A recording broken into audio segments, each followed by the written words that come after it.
This week on Paint It Black, we look at closing the gap, what it means, who came up with the goals, and if applied correctly, how it could change the future for First Nations peoples. Closing the gap and close the gap are different but the same. Closing the gap is the strategy, while close the gap is the campaign. Both are working towards a better future for Aboriginal and Torres Strait Islander people with a focus on health equality. For the purpose of this video, I'll be discussing closing the gap, so the strategy. So stick around and don't forget to subscribe to my channel.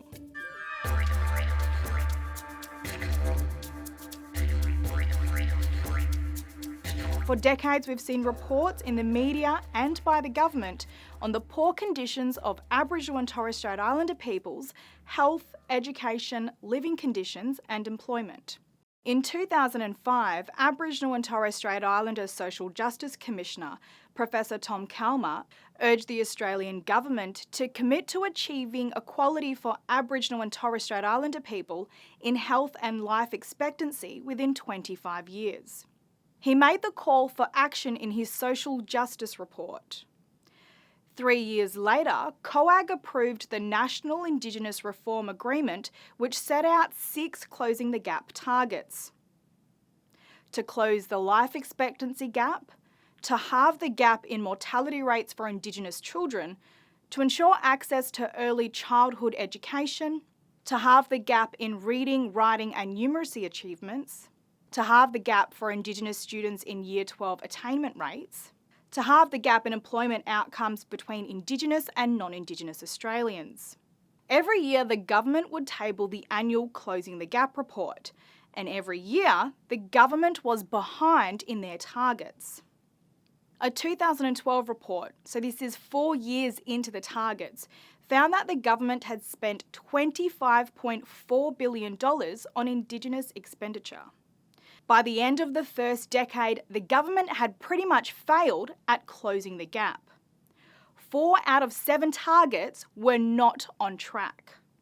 What's more shocking is that it took 10 years for Indigenous Australians to have an input on the targets that were chosen to improve their lives. This is a key example of how not to govern. How can you make strategies and improvements for us without consulting us first? Thankfully, in 2018, COAG met with Indigenous leaders to discuss how to refresh the Closing the Gap strategy. For the first time, Aboriginal and Torres Strait Islander people addressed COAG. They urged them to take the drastic measures needed to close the gap. Then Prime Minister Malcolm Turnbull said a new strategy would be a focus on strength-based approach on existing targets, but also included new targets that addressed health and education. I'm even more convinced that we cannot close the gap if we do not have equal participation in the economy. In July 2020, the refreshed Close the Gap targets were announced, and it included 17 new targets.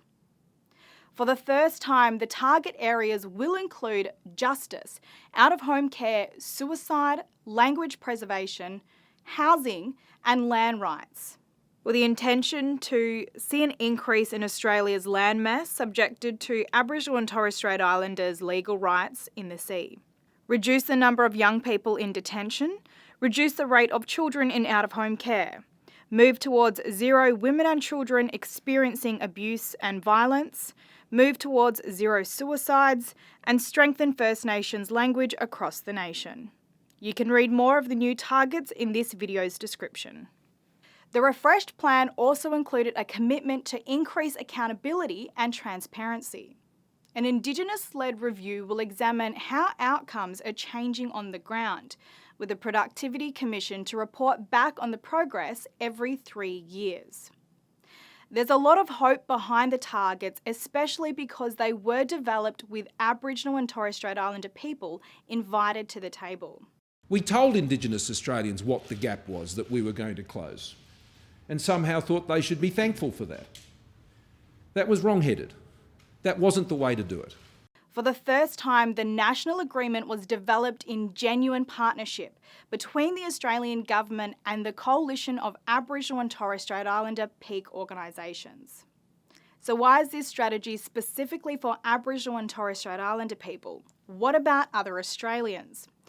Well, Aboriginal and Torres Strait Islander people are dying at an earlier age, and throughout their short-lived life, they are more likely to be burdened with bad health and hospital visits.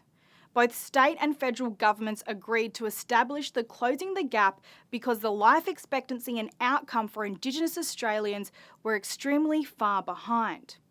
Aboriginal and Torres Strait Islander people are among the most disadvantaged Australians, and the solution to fixing this problem can't be a mainstream approach. I hope for the future of my mob, the revised targets will work.